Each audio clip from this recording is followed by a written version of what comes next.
It is the spring of 1939, and the Luftwaffe is quietly rewriting the rules of aerial combat. Germany is still recovering from the scars of the Great War, yet beneath the shadows of the Reich, engineers are forging something that will haunt the skies over Europe for years to come. In a factory on the outskirts of Bremen, a sleek, angular aircraft begins to take shape, the Focke-Wulf 190. Designed by Kurt Tank, a man obsessed with speed, maneuverability, and raw firepower, the 190 is unlike anything the world has ever seen. Its radial engine hums with potential, its fuselage promises agility, and its armament, for machine guns and two 20mm cannons, is lethal in the hands of a skilled pilot.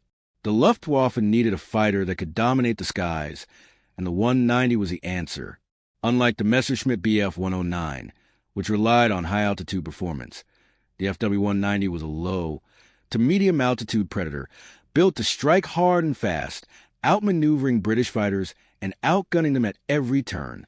By mid-1941, the FW-190 had entered service on the Eastern Front, but it was over the Channel that it would earn its fearsome reputation.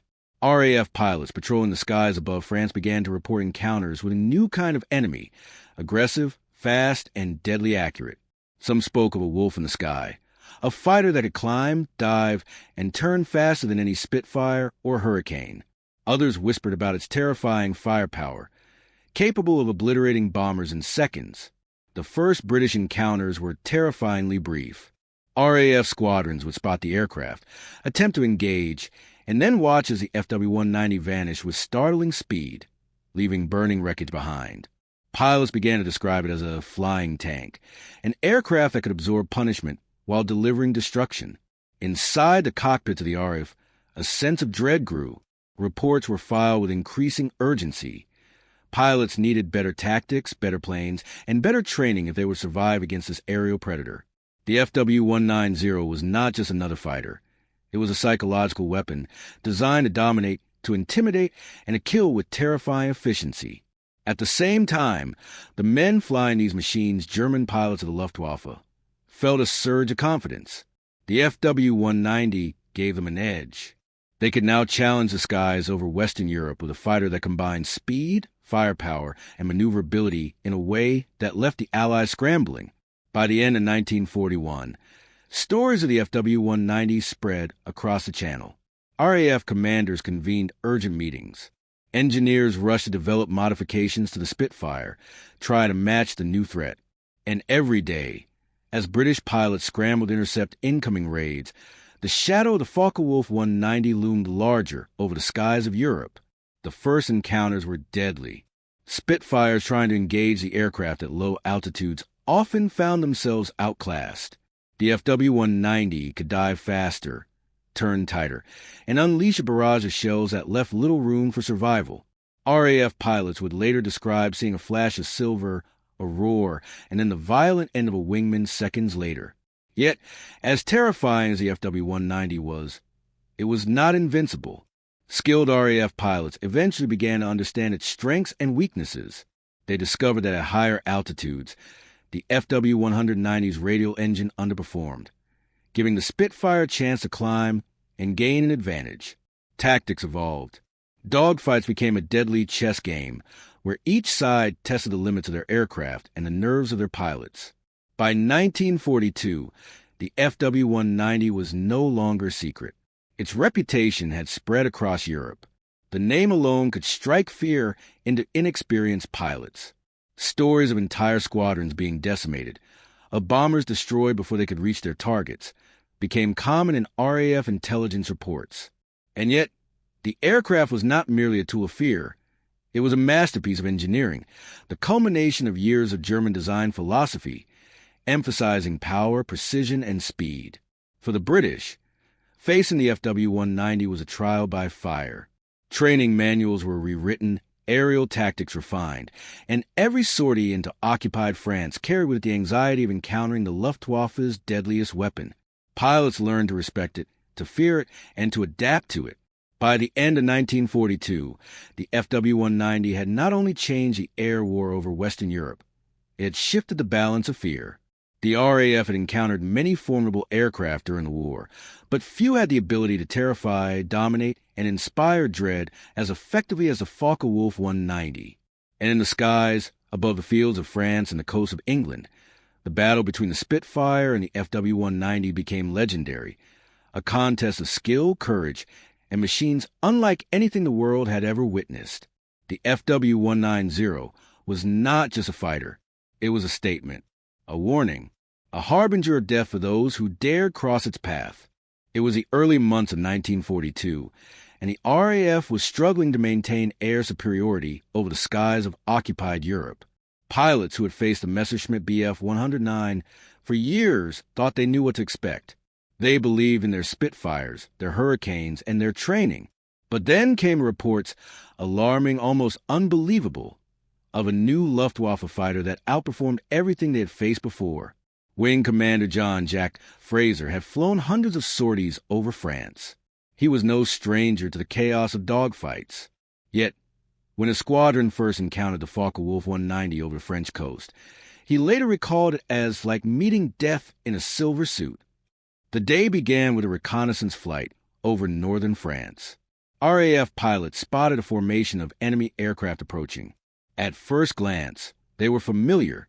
The Bf 109 had been their constant adversary, and they expected the usual patterns, the usual dives, the usual tactics. But something about these new planes was different. As the first FW-190s came into view, the pilots immediately noticed their shorter, stouter fuselage and the radial engine that hissed like a predator ready to strike. Unlike the elongated, more delicate profile of the Bf 109, the 190 seemed compact, almost muscular, brimming with raw power. Its wings were thick, its nose broad, and the air-cooled engine promised performance and durability that the RAF had not yet encountered. "Form up tight," Fraser barked. His voice was steady, but adrenaline surged. They had trained for aerial engagement, but now the rules of the game were changing mid-flight.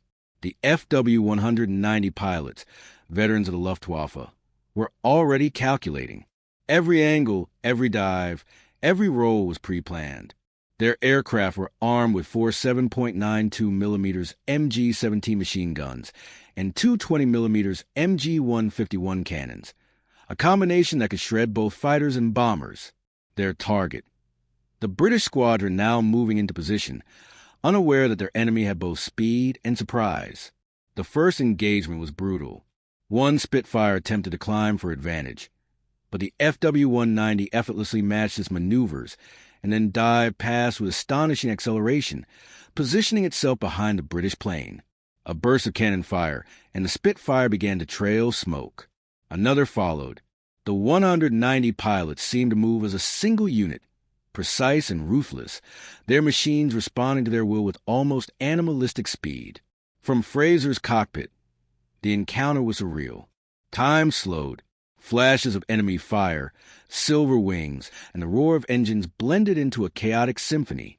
He tried every tactic he knew, rolls, dives, climbing spirals, but the FW-190 outturned him, outclimbed him at medium altitudes, and outgunned him with terrifying accuracy. Within minutes, two of his squadron were gone, spiraling in smoke toward the ground. "We had never seen anything like it," Fraser later recounted. "It was faster than a Spitfire at low levels, and its firepower, it made us feel like sitting ducks." The RAF scrambled to adapt. Pilots exchanged stories.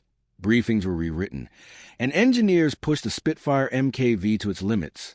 But the FW-190 remained a constant threat. It was not just an aircraft, it was a psychological weapon.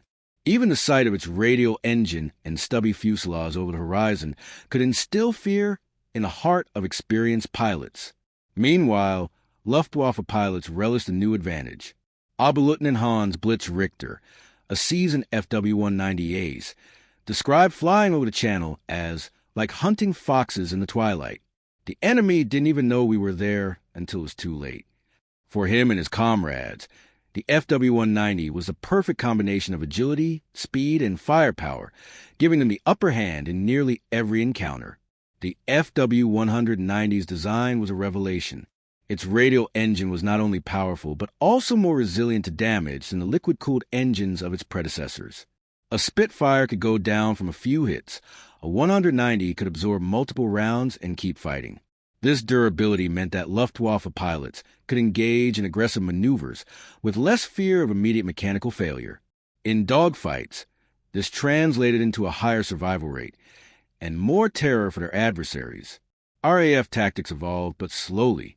Pilots learned to engage the FW-190 at higher altitudes where its performance diminished. Squadrons began using diving attacks in pairs, hoping to surprise the enemy before the 190 could react. But every encounter carried risk. The FW-190's climb rate, speed, and armament made mistakes fatal. On the ground, British intelligence worked frantically to understand this new fighter. Reconnaissance photos, capture manuals, and interviews with downed pilots revealed the aircraft's strengths. Yet knowing the specifications did little to reduce the fear experienced by pilots midair. The FW-190 had changed the calculus of survival over Europe. It was no longer enough to rely on skill alone. Pilots had to anticipate a machine that was superior in many respects, and this constant threat wore heavily on morale. The psychological impact extended beyond individual pilots. Entire RAF squadrons began reporting higher stress levels, hesitation during engagements, and a growing fear of encountering the FW-190 unprepared. It became clear that this was not merely an engineering triumph for Germany, but a strategic weapon. The aircraft intimidated and demoralized as effectively as it killed. Yet, for all its terror, the FW-190 was not invincible. RAF intelligence discovered weaknesses in sustained climbs, and the Spitfire Mk9 eventually proved capable of engaging it effectively at higher altitudes. Still, the initial shock of the aircraft's appearance in Western Europe cannot be overstated. For months, pilots wrote in logs and diaries about the fearsome Wolf, a machine that redefined the aerial battlefield. By late 1942, the FW-190 had cemented its reputation. Its presence over France and the Low Countries made every RAF sortie a tense affair.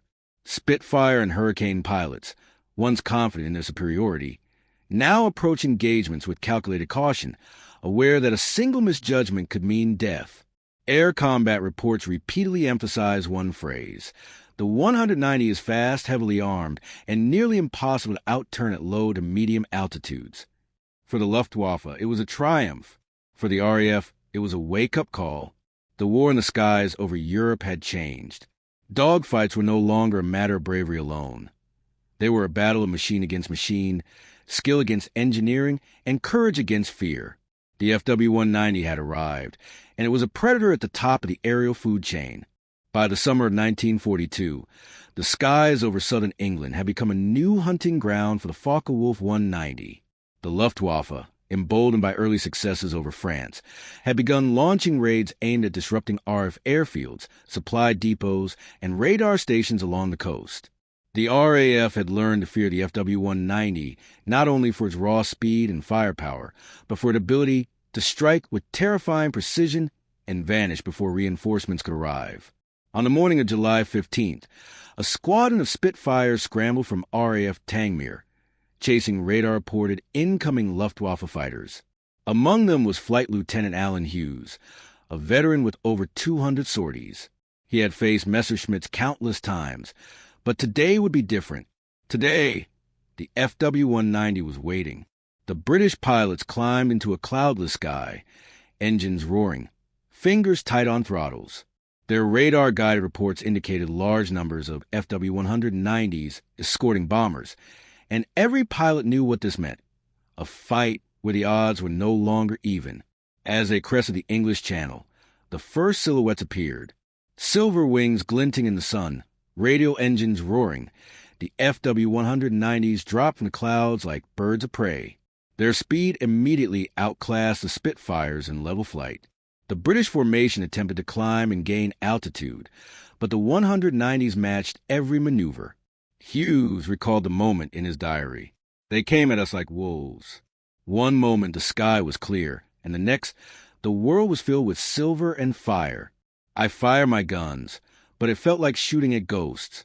They were everywhere and nowhere at once. The first dogfight erupted in an explosion of machine gun fire. The FW-190 pilots, trained in aggressive tactics, used boom and zoom attacks, diving on Spitfires, firing, and climbing back into the clouds before the British could retaliate. Their armament was devastating.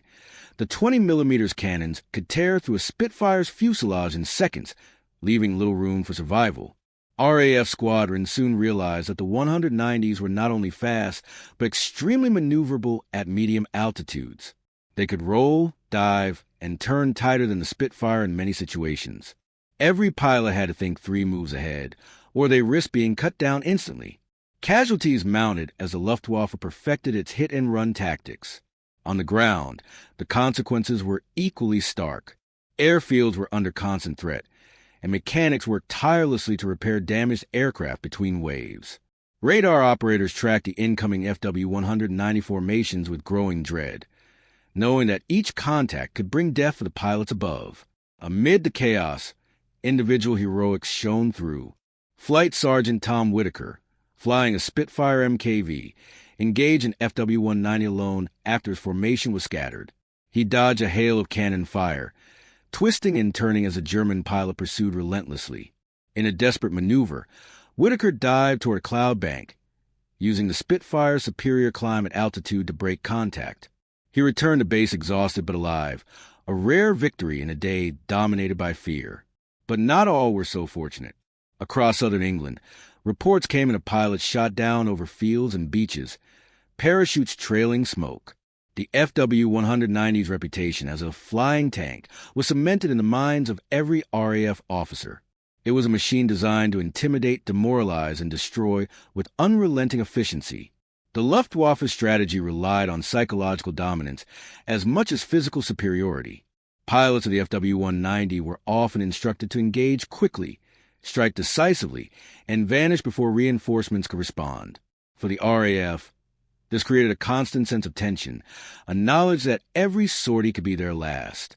The Spitfires were no longer just fighting aircraft. They were instruments of survival, pushed to their limits against a superior adversary. Despite the fear, the British adapted. Tactics evolved, with squadrons flying in pairs and focusing on high-altitude advantages, knowing that the FW-190 performance diminished above 20,000 feet. New variants of the Spitfire, like the Mk9, were introduced to counter the 190's superior low-altitude speed, creating a fragile balance in the air war over England. Yet, the psychological impact remained. Even when RAF pilots survived encounters, they carried the memory of the 190's roar, its firepower, and its merciless efficiency. In squadron mess halls and briefing rooms, pilots shared tales of silver death swooping from the sky, of entire formations scattered, and of comrades lost in seconds. The FW-190 had become not just a machine of war, but a legend of fear. By the end of 1942, the skies of southern England had permanently changed. The Luftwaffe had introduced a weapon that forced the RAF to rethink strategy, aircraft design, and pilot training. Every pilot knew the rules. Never underestimate the FW-190, never engage alone, and always respect its speed and firepower. It was a fighting machine that terrorized a nation from the clouds, an aerial predator whose presence reshaped the course of the war over Western Europe. The Focke-Wulf 190 was not merely an aircraft. It was a statement of German engineering, strategy, and psychological warfare, and its legend would continue to haunt the skies and pilots alike for years to come. The battle over England had shown the RAF one brutal truth. The era of the uncontested Spitfire was over. From now on, every mission required skill, nerve, and an understanding of the predator that had arrived from the factories of Bremen. And above it all, the FW-190 continued to rule the skies, swift, lethal, and terrifying, the fighter that had changed air combat forever. By early 1943, the Focke-Wulf 190 had become more than just a new fighter. It had become a symbol of Luftwaffe supremacy. Allied pilots no longer regarded it as a passing threat. They recognized it as a formidable machine that demanded respect, planning, and constant adaptation. The RAF had survived the first encounters over France and southern England, but the 190's evolution meant that each sortie into occupied Europe carried new dangers, new tactics, and a machine that kept its adversaries on the defensive. The FW-190's upgrades were relentless. Engineers added heavier armor plating, increased ammunition capacity, and refined engine performance, making the aircraft even more durable under fire. Pilots reported that the 190 could take hits that would cripple other aircraft and still return home, its radial engine powering through battle damage that would have grounded a Messerschmitt or Spitfire. At the same time, Luftwaffe pilots learned to maximize these advantages. Flight formations became tighter, coordinated, and highly efficient. Squadrons of FW-190s could intercept Allied bomber formations with lethal precision, using a combination of high-speed attacks and concentrated firepower to devastate their targets. The 190's twin 20mm cannons were particularly effective against heavily armored bombers like the B-17 and Lancaster, making them a nightmare for the Allied strategic bombing campaign. RAF pilots, meanwhile, were forced to innovate. They began studying the 190's flight patterns in detail, analyzing aerial combat reports, and developing tactics specifically to counter the German fighter. New Spitfire variants, such as the Mk9, were deployed to match the 190 speed at medium altitudes. Tactics evolved to include finger-four formations dive attacks and coordinated squadron maneuvers designed to counter the 190's superior firepower. But even with these improvements, the FW-190 remained a relentless adversary, and many missions still ended in disaster for the RAF. One particular incident over the skies of northern France illustrated the 190's terrifying efficiency. A flight of 12 RAF Spitfires encountered a squadron of 18 FW-190s escorting German bombers on a strike mission. Within minutes, 2 Spitfires were destroyed and several others damaged. The FW-190s swooped in coordinated attacks, diving and climbing in unison, their guns blazing. Even experienced pilots found themselves outmaneuvered, outgunned, and forced to retreat. Flight Lieutenant Henry Mitchell later described the encounter. It was like being hunted by wolves. They didn't just fight, they dominated. Every maneuver we made, they anticipated. Every attempt to engage, they countered. I've flown many battles, but that day, it felt as if the sky itself was against us. The psychological edge was as critical as the aircraft's physical capabilities. Allied pilots were forced to second-guess themselves, knowing that any error could be fatal. The FW-190 wasn't just a fighter. It was a tool of intimidation, reshaping morale, and creating a persistent fear that affected both young pilots and seasoned veterans. Meanwhile, the FW-190 also proved highly versatile. Beyond its role as a fighter, it excelled as a fighter-bomber, capable of delivering bombs against ground targets with precision.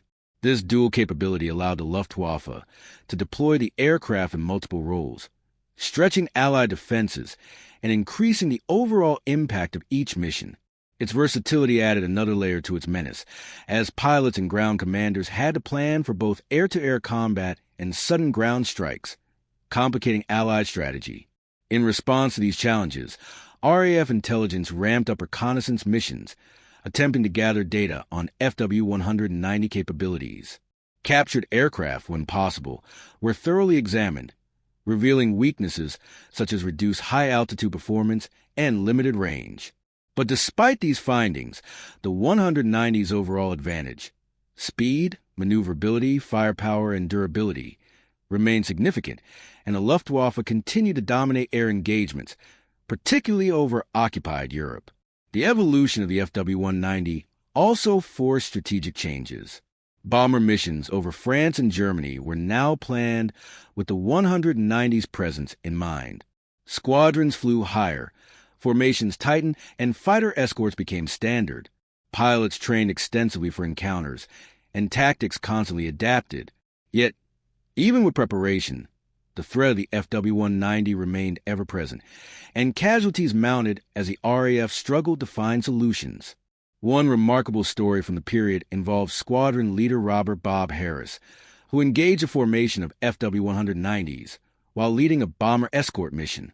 Harris and his flight of Spitfires were outnumbered, but using aggressive diving maneuvers and teamwork, they managed to protect the bombers and shoot down 2 190s. Yet the encounter cost 2 of his own pilots. Harris later reflected on the bittersweet victory. We won the fight, but the FW-190 still ruled the skies. Every mission after that, I flew knowing it could have ended differently. This dual reality, tactical victories overshadowed by the ever-present threat, defined RAF operations during this period. The FW-190 was a constant challenge, demanding respect and ingenuity from Allied pilots. It was a machine that forced adaptation, courage, and, at times, sheer luck. By mid-1943, the FW-190 had secured its reputation as one of the most formidable fighters of World War II. British pilots learned to respect it, study it, and exploit its limitations when possible. Yet its psychological and physical impact on air warfare over Europe remained profound. The skies had become a battleground where the FW-190 was not just a participant, but a dominant force shaping every engagement. As the war progressed, the FW-190 would continue to evolve, spawning multiple variants designed for specific missions, from high-altitude interception to ground attack roles. Each variant kept the Allies on edge, proving that the Focke-Wulf 190 was more than a machine. It was a revolution in aerial combat, an instrument of fear, and a testament to German engineering prowess. The story of the FW-190's evolution is not just about metal and mechanics. It is about the pilots who flew it, the enemies who feared it, and the sky itself forever changed by its presence. For the RAF, facing the 190 was a constant test of skill, courage, and ingenuity. For the Luftwaffe, it was a symbol of power and innovation, a reminder that the skies belong to those who dare to dominate them. And so, as the war raged on, one truth remained undeniable. The Focke-Wulf 190 had redefined the rules of air combat, leaving a legacy of fear, respect, and awe that would be remembered long after the cannons fell silent. By 1944, the air war had shifted. The Allies were preparing for large-scale bombing campaigns over Germany, and the skies above the Reich became a deadly chessboard. The Focke-Wulf 190, once feared over England and France, now had a new mission, defending the homeland against waves of Allied bombers. The Luftwaffe had learned from experience. The FW-190 was no longer just a fighter. It was the backbone of Germany's defensive strategy. Pilots trained relentlessly in rapid interception tactics, climbing swiftly to meet incoming formations, and coordinating attacks that could tear apart bomber streams before they reached critical targets. On a cold April morning, a formation of B-17 flying fortresses approached the Ruhr industrial region. Among the Luftwaffe pilots scrambling to intercept were seasoned veterans like Oberleutnant Kurt Meyer, flying his FW-190A8. Meyer and his comrades knew their task: prevent destruction of key factories and infrastructure, no matter the cost. As the bombers approached, the FW-190s dived from their high-altitude positions.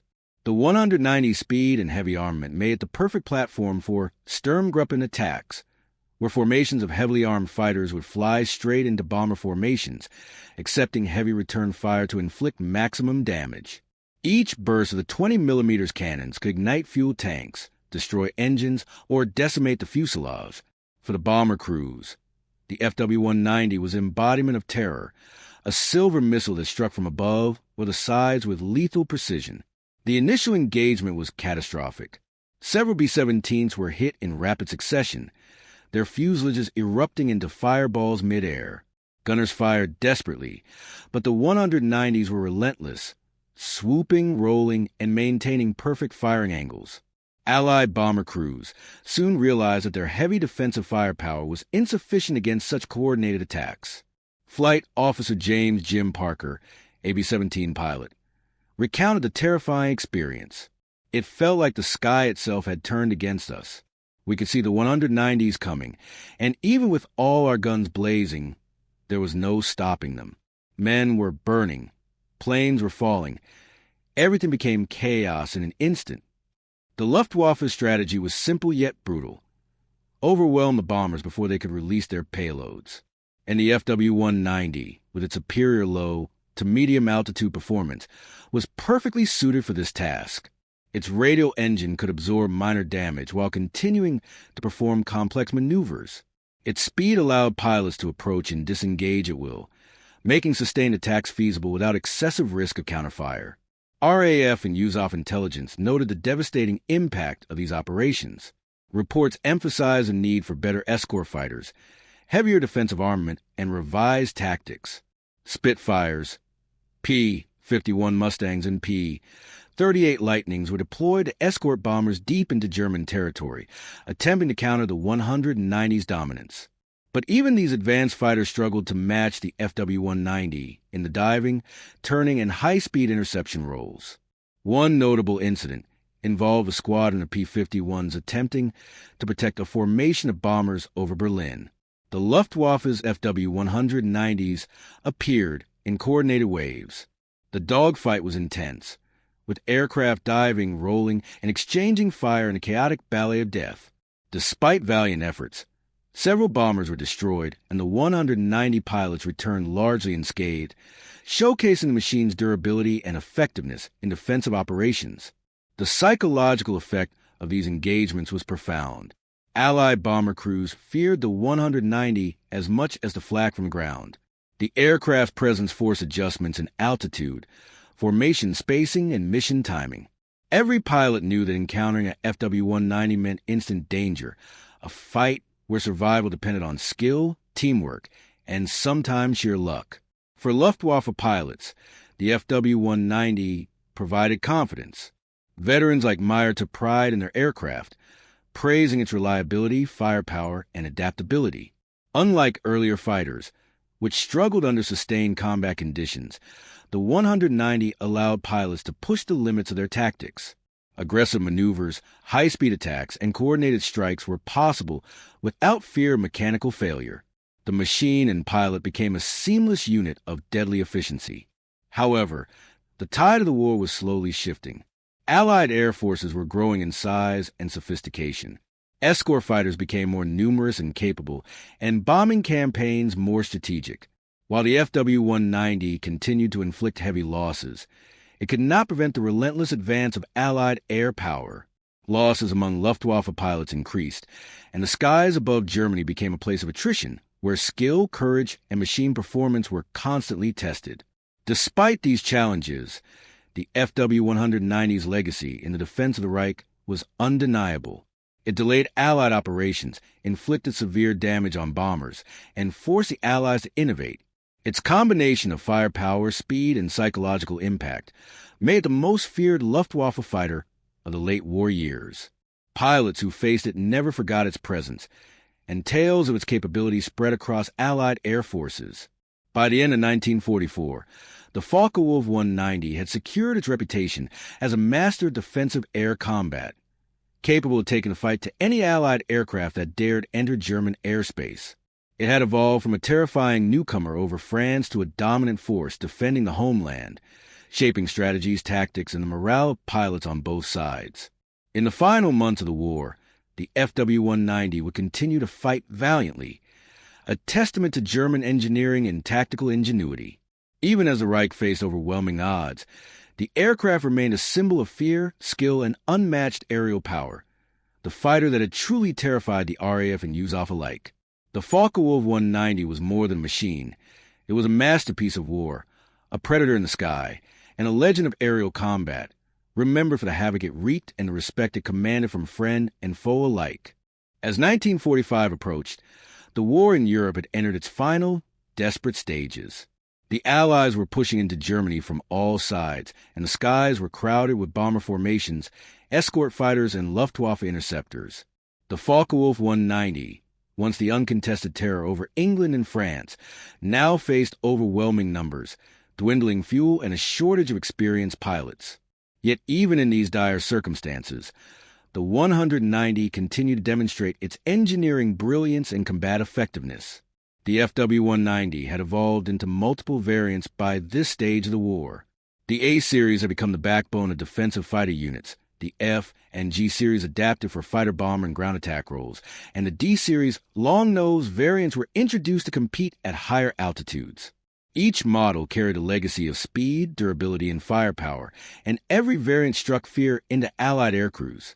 On a cold March morning over the Rhine, a squadron of FW-190 scrambled to intercept incoming Allied bombers.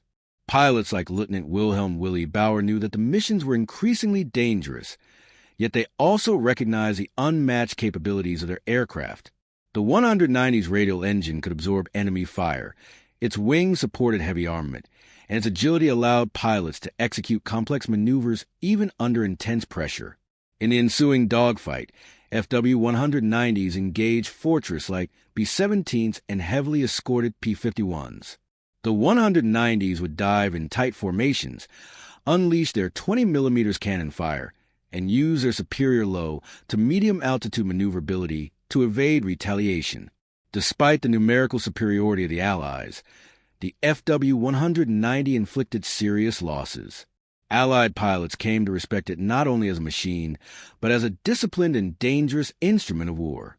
However, by now, the human element was increasingly critical. Germany was losing experienced pilots, many of whom had been trained over months or years. Novice pilots often face experienced Allied crews, and the odds became more precarious. Still, when flown by skilled aviators, the FW-190 could hold its own, even dominate. In engagements that should have been impossible, the aircraft's versatility extended to ground attack missions.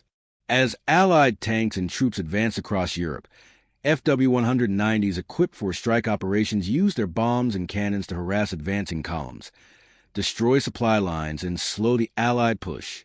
These missions were deadly for both the aircraft and the crews, but they showcased the 190's adaptability. A fighter that could dogfight Spitfires in the morning could strike armor and artillery in the afternoon, a true multi-role war machine. Even as the war turned against Germany, the psychological impact of the FW-190 remained significant.